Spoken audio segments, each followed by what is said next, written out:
Hi friends, welcome to my channel. ఈరోజు నేను చేసిన రెసిపీ చూడండి, జొన్నల దోశ. చూడండి ఎంత బాగుందో. ఈ దోశలు ఎలా చేయాలో మీతో అయితే షేర్ చేసుకుంటాను.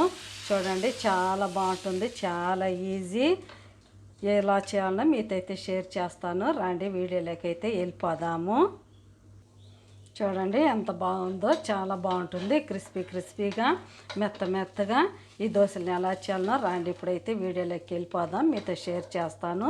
చాలా బాగుంటుంది. చూడండి ఎంత బాగా వచ్చిందో. రండి వీడియోలోకి అయితే వెళ్ళిపోదాం. ఇప్పుడు ముందుగా జొన్నల దోశకైతే నేను ఒక గ్లాస్ నిండా జొన్నలు తీసుకున్నాను. ఇవి అయితే ఒక అరకిలో దాకా ఉంటాయి. చూడండి ఒక పెద్ద గ్లాస్ నిండా తీసుకున్నాను. ఇప్పుడైతే ఒక గిన్నె తీసుకొని గిన్నెలోకి జొన్నలన్నీ ఇందులో వేసేసుకోవాలి. వేసేసుకొని వాటర్ వేసుకొని ఒక 2-3 సార్లు కడుక్కోవాలి. బాగా మనకి డస్ట్ అవన్నీ ఉంటాయి కదా, డస్ట్ అన్నీ లేకుండా బాగా ఒక 2-3 సార్లు ఈ విధంగా రుద్దుకొని కడుక్కొని ఈ నీళ్ళన్నీ వంపేద్దాం. ఒక 2-3 సార్లు అయితే బాగా కడిగేసాను. ఇప్పుడు మళ్ళీ వాటర్ వేసుకొని నానబెట్టుకుందాం. వాటర్ వేసిన తర్వాత ఒక 2-3 గంటల సేపు నానబెట్టుకోవాలి. కరెక్ట్గా 3 గంటల సేపు కనుక నానితే బాగా మనకి నానిపోవాలి.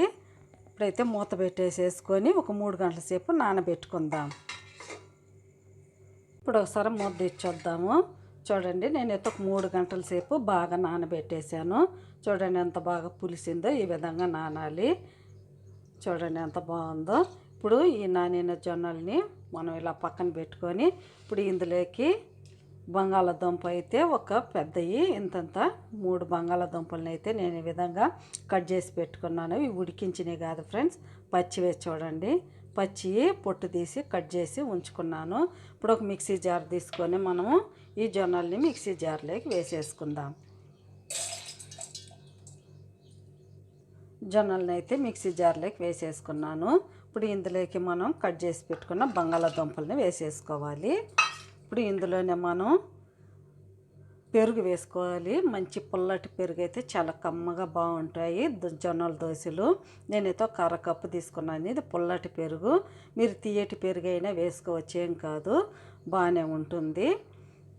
ఇప్పుడు ఒక అరకప్పు అయితే పెరుగు వేసుకున్నాను కదా, ఇందులో 1 స్పూన్ అయితే జీలకర్ర వేసుకోవాలి. జీలకర్ర వేయడం వల్ల జొన్నల దోశ మంచి స్మెల్తో చాలా బాగుంటుంది. ఇప్పుడైతే మనం మూత పెట్టేసేసుకొని కొద్దిగా ఇందులో వాటర్ వేసుకొని మనం దోశ పిండి ఎలా రుబ్బుకుంటామో అలా అయితే రుబ్బుకోవాలి. మూత పెట్టేసుకొని మిక్సీ వేసుకుందాం. మిక్సీ అయితే పట్టేసాను. చూడండి ఎక్కువ పలచగా ఉండకూడదు, ఎక్కువ తిక్కుగా ఉండకూడదు. చూడండి ఈ విధంగా ఉండాలి. మనం దోశ పిండి వేసుకుంటాం కదా, అలాగే ఉండాలి. ఇప్పుడు ఈ పిండిని ఒక బౌల్లోకి తీసేసుకుందాం. తీసేసుకొని ఇప్పుడు ఇందులో కొద్దిగా సాల్ట్, వంట సోడా వేసుకుందాం. సాల్ట్ వేసుకుందాము సరిపడా. కొద్దిగా సాల్ట్ వేసుకోవాలి. కొద్దిగా వంట సోడా వేసుకుందాము. ఇప్పుడు అన్నీ వేసి కలిపేసుకుంటే సోడా ఉప్పు వల్ల కొద్దిగా పులుస్తుంది పిండి. బాగా ఇలా కలిపేసేసుకొని మూత పెట్టుకొని ఒక 10 నిమిషాల పాటు పక్కన పెట్టుకోవాలి. అప్పుడు మనకి కొద్దిగా పిండి పులిస్తే అప్పుడు బాగుంటుంది. ఇప్పుడైతే మూత పెట్టేసేసుకొని ఓ 10 నిమిషాలు పక్కన ఉంచుకుందాం. ఇప్పుడు ఒకసారి మూత తెచ్చొద్దాము. చూడండి ఒక 10-15 నిమిషాలు నేను ఇలాగే ఉంచేసాను. చూడండి కొద్దిగా అయితే బాగా పులిసింది. ఇప్పుడైతే మనం పెనం పెట్టేసుకొని దోశలు వేసేసుకోవడమే. బాగా ఇలా కలుపుకోవాలి పిండిని ఒకసారి. ఇప్పుడైతే దోశలు వేసేసుకుందాం. స్టవ్ వెలిగించుకొని ప్యాన్ అయితే పెట్టేసాను. ఒక డ్రాప్స్ ఆయిల్ వేసుకుందాము. ఆయిల్ వేసుకొని ముందుగా ఉల్లిపాయతో కనుక రుద్దుకుంటే దోశలు చాలా బాగా వస్తాయి. ఒకసారి పెనమంతా కొద్దిగా ఆయిల్ వేసుకొని ఉల్లిపాయతో రుద్దుకోవాలి. బాగా ఉల్లిపాయతో రుద్దేశాను. ఇప్పుడైతే మనం దోశలు వేసేసుకుందాం. కొద్దిగా పిండి వేసుకొని పల్చగా రుద్దుకోవాలి.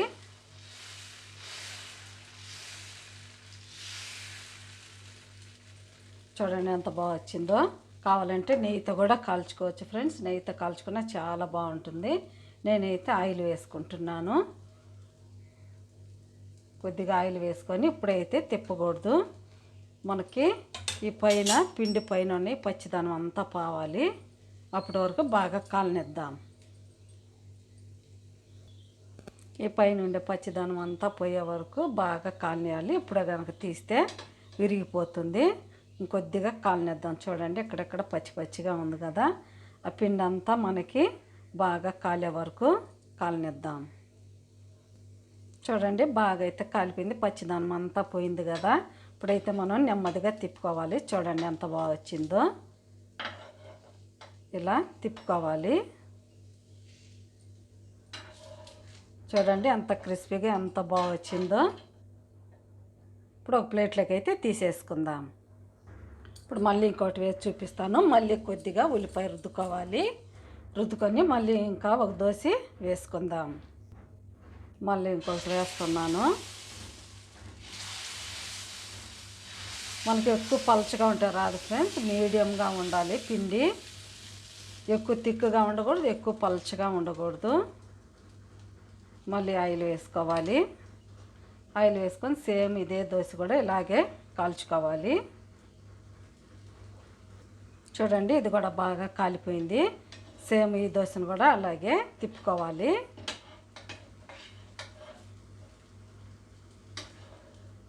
ఇది కూడా ఇలాగే తిప్పుకుందాము.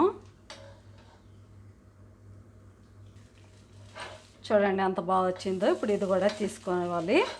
అన్నీ ఇదే విధంగా కాల్చుకోవాలి. చూడండి ఎంత బాగుందో.